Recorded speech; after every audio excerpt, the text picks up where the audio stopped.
সুপ্রিয় শিক্ষার্থী, আজকে আমরা আলোচনা করব find the moment of inertia of a thin uniform bar or rod about an axis through its center and perpendicular to its length. অর্থাৎ একটা থিন ইউনিফর্ম বার বা রডের জন্য মোমেন্ট অফ ইনার্শিয়া বের করব আমরা যখন এটা ঘূর্ণনশীল অবস্থা থাকবে একটা অক্ষের সাপেক্ষে। আমরা ছবিতে দেখতে পাচ্ছি যে একটি অক্ষ ওয়াই ও ওয়াই প্রাইম, এই অক্ষের সাপেক্ষে একটি বার বা রড এবি এটি ঘূর্ণায়মান অবস্থা থাকবে, এভাবে মানে রোটেশন করবে। সেক্ষেত্রে একটা জিনিস এখানে লক্ষণীয় যে এই এক্সিস বা অক্ষটা এর রড বা বারের এবি যে রড বা বার আছে সেই রড বা বারের মাঝ বরাবর অবস্থিত। অক্ষটা হচ্ছে মাঝ বরাবর, তাহলে এই অক্ষের সাপেক্ষে এই ইয়াটা রড বা বারটা ক্রমাগত ঘূর্ণায়মান রোটেশন করে, হ্যাঁ, বৃত্ত তৈরি করে এইভাবে রোটেশন করে ঘুরতে থাকে। তাহলে যে অক্ষের সাপেক্ষে ঘুরে সেটা হচ্ছে ওয়াই ও ওয়াই প্রাইম।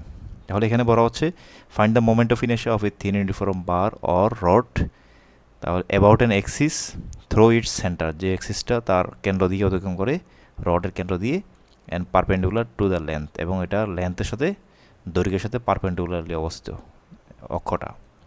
তাহলে আমরা এখানে প্রথমে একটা থিন ইউনিফর্ম বার কনসিডার করব, সেটা হচ্ছে এবি, যার মাস হচ্ছে এম। তাহলে এবি রড বা থিন ইউনিফর্ম বারের মাস হচ্ছে এম এবং লেন্থ হচ্ছে এল। তাহলে এ থেকে বি এর দৈর্ঘ্য হচ্ছে এল, যেটা অক্ষের সাপেক্ষে ক্রমাগত রোটেট করছে। তাহলে আমরা এখানে লিখছি যে mass of the bar is equal to M, length of the bar is equal to L, mass per unit length, প্রতি একক দৈর্ঘ্যের ভর, প্রতি একক দৈর্ঘ্যের ভর হচ্ছে ভর বাই দৈর্ঘ্য, মানে এম ডিভাইড বাই এল। তাহলে প্রতি একক দৈর্ঘ্যের ভর বের হবে। একক দৈর্ঘ্য বলতে এখানে ছোট্ট একটা অংশের কথা বলা হচ্ছে, যেমন আমরা এখানে ডিএক্স ক্ষুদ্র একটা অংশ বিবেচনা করেছি। এভাবে অনেকগুলো ছোট অংশে ভাগ করা যায়, প্রত্যেকটা অংশ যদি সমান হয় তাহলে এক একটা অংশের ভর হচ্ছে এম ডিভাইড বাই এল। তাহলে আমরা ডিএক্স অংশের জন্য কত ভর পাবো? Taking a small element dx, ছোট্ট একটা অংশ ডিএক্স নিই, তাহলে ডিএক্স যদি আমরা নিই তাহলে আমরা কী পাবো? Mass of the small element DX M divide by L into DX. হ্যাঁ, তাহলে একক দৈর্ঘ্যের ভর যদি এম ডিভাইড বাই এল হয় তাহলে ডিএক্স অংশের জন্য ভর হবে m divide by L into dx. এখন এই ডিএক্স অংশের জন্য আমরা মোমেন্ট অফ ইনার্শিয়ার মান বের করব। তাহলে আমরা জানি মোমেন্ট অফ ইনার্শিয়া হচ্ছে ভর ইন্টু দূরত্বের বর্গ স্কোয়ার। তাহলে ভর হচ্ছে কত?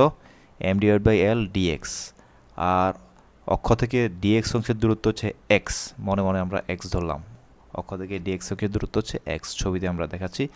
তাহলে ভর ইন্টু দূরত্বের বর্গ স্কোয়ার, তাহলে ভর ইন্টু দূরত্বের বর্গ, দূরত্ব হচ্ছে এক্স, এক্স স্কোয়ার, তাহলে ভর হচ্ছে এম বাই এল ডিএক্স আর হচ্ছে x square, according to the equation of moment of inertia I equal to m r square, এটা অনুসারে হবে এটা ডিএক্স অংশের জন্য মোমেন্ট অফ ইনার্শিয়ার মান। তাহলে আমরা সম্পূর্ণ অংশের জন্য মোমেন্ট অফ ইনার্শিয়া কত পাবো? সম্পূর্ণ অংশের জন্য মোমেন্ট অফ ইনার্শিয়া পাবো, যদি আমরা এটাকে ইন্টিগ্রেশন করি তাহলে আমরা সম্পূর্ণ অংশের জন্য মোমেন্ট অফ ইনার্শিয়া পাবো। তাহলে আমরা moment of inertia I is equal to integration of m by l x square dx, এই জিনিসটাকে আমরা ইন্টিগ্রেশন করছি। বাট ইন্টিগ্রেশন করতে হলে সম্পূর্ণ অংশের জন্য আমরা এটার মধ্যে একটা লোয়ার লিমিট এবং আপার লিমিট দুইটা দিতে হবে। তাহলে লোয়ার লিমিট দিব 0, আপার লিমিট দিব এল বাই 2, আর সামনে লিখব 2। এটা কীভাবে হবে আমরা ছবিতেই দেখতে পাবো। Lower limit 0, upper limit l by 2। তাহলে আমরা দেখতে পাচ্ছি এ থেকে ও হচ্ছে মাঝামাঝি একটা বিন্দু এই রড বা বারের। তাহলে এ থেকে ও এর দূরত্ব হচ্ছে এল বাই 2, কারণ পুরো অংশ হচ্ছে এল। তাহলে এ থেকে ও পর্যন্ত হচ্ছে এল বাই 2। তাহলে এই বিন্দুতে যখন এই বিন্দুতে হচ্ছে 0 ইনিশিয়াল পয়েন্ট, আর ও বিন্দুতে হচ্ছে এল বাই 2, এল বাই 2 দূরত্ব। তাহলে 0 থেকে এল বাই 2, 0 থেকে এল বাই 2 এটা হচ্ছে এ থেকে ও পর্যন্ত এতটুকু দূরত্বের জন্য। আবার ও থেকে বি পর্যন্ত দূরত্বের জন্য আবারও 0 থেকে এল বাই 2। তো আলটিমেটলি দুইটা 0 থেকে এল বাই 2 হবে। তো এই জন্য আমরা সামনে দিয়ে 2 লিখব, 2 into l by 2, 2 into 0 to l by 2, তাহলে 2 ইন্টু 0 টু এল বাই 2। তাহলে সম্পূর্ণ অংশের জন্য পেয়ে যাব, কারণ 0 থেকে এল বাই 2 এটা হচ্ছে একটা অংশের জন্য 0 থেকে এল বাই 2, কারণ 0 হচ্ছে ইনিশিয়াল পয়েন্ট আর এল বাই 2 হচ্ছে ও বিন্দুতে এতটুকু দূরত্ব। আবার ও থেকে বি পর্যন্ত আবার 0 থেকে এল বাই 2 এতটুকু। তাহলে 0 থেকে এল বাই 2 দুইটা অংশ, সম্পূর্ণ অংশের জন্য যদি আমরা বের করতে চাই সামনে দিয়ে 2 গুণ করে দিলে হবে।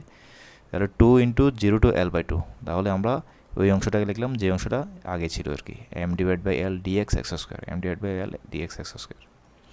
তাহলে এটাকে যদি আমরা ইন্টিগ্রেশন করি আমরা সহজে বুঝতে পারি যে এখানে ইন্টিগ্রেশনের মধ্যে কনস্ট্যান্ট পার্ট হচ্ছে m ডিভাইড বাই l, এটাকে ইন্টিগ্রেশন করা যাবে না, তাহলে m ডিভাইড বাই l আমরা আলাদা রাখলাম, 2 আগেই ছিল, আর বাকি থাকলো এক্স স্কোয়ার ডিএক্স, এটাকে ইন্টিগ্রেশন করলে হবে এক্স কিউব বাই থ্রি হবে, আর লিমিটগুলো আমরা লিখে ফেলবো 0 to l/2। তাহলে 3টাকে আমরা বাইর করে নিয়ে আসতে পারবো, আগেই ইচ্ছা করলে বাইর করে নিয়ে আসতে পারি। তাহলে এক্সের জন্য একবার বসাবো l/2, এক্সের জন্য একবার বসাবো 0। তাহলে যদি বসাই তাহলে আমরা পাবো হচ্ছে ml²/12। এটাই হলো আমাদের সমীকরণ। যখন একটি রড বা বারের মাঝ বরাবর তার এক্সিস অফ রোটেশন বা ঘূর্ণন অক্ষ অবস্থিত হয়, সেক্ষেত্রে ওই রড বা বারের জন্য মোমেন্ট অফ ইনার্শিয়ার সমীকরণ হচ্ছে m divide by l x²/m/12।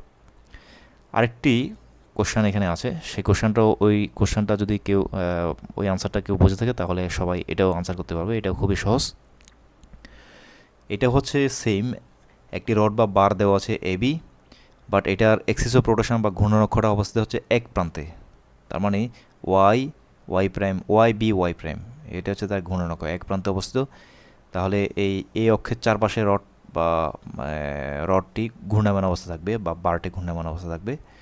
তাহলে অক্ষটা যদি এক প্রান্তে অবস্থিত হয় সেক্ষেত্রে মোমেন্ট অফ ইনার্শিয়ার ইকুয়েশনটা কেমন হবে? সবই ঠিক থাকবে, শুধুমাত্র এক জায়গায় গিয়ে একটু চেঞ্জ হবে, সেটা হচ্ছে জাস্ট এখানে গিয়ে চেঞ্জ হবে। যখন মোমেন্ট অফ ইনার্শিয়া আমরা বের করতে যাব চূড়ান্ত অবস্থায়, যে সমস্ত রড বা বারের জন্য moment of inertia I = m divide by l x² dx, এটা আগেও ছিল, এই সমীকরণটা আমরা এর আগেও বের করেছি, কীভাবে বের করেছি আমরা জানি। আর শুধু লিমিটের জায়গায় চেঞ্জ হবে, আগে লিমিট ছিল 2 × 0 to l/2 ছিল, বাট এখানে হবে 0 to l। 0 to l কেন হবে?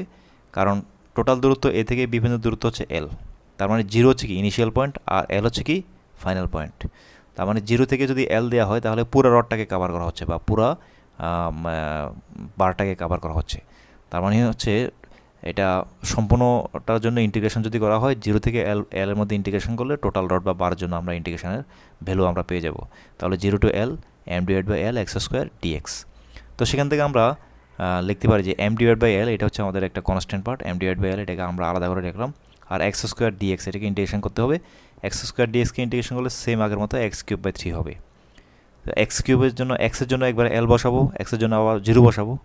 হ্যাঁ, তাহলে লিমিটটা এখানে আমরা এই ভ্যালুগুলো যদি বসাই ইন্টিগ্রেশনের নিয়ম অনুসারে, তাহলে আমরা পাবো হচ্ছে ml²/3 পাবো। এইটা হচ্ছে আমাদের আরেকটা সমীকরণ, যখন এক্সিস অফ রোটেশন এক পাশে থাকবে তখন মোমেন্ট অফ ইনার্শিয়ার ইকুয়েশন একটা রড বা বারের জন্য। তাহলে এই দুইটা কোশ্চেন আমরা একসাথে শিখবো এবং শেখার চেষ্টা করব। সবাইকে ধন্যবাদ।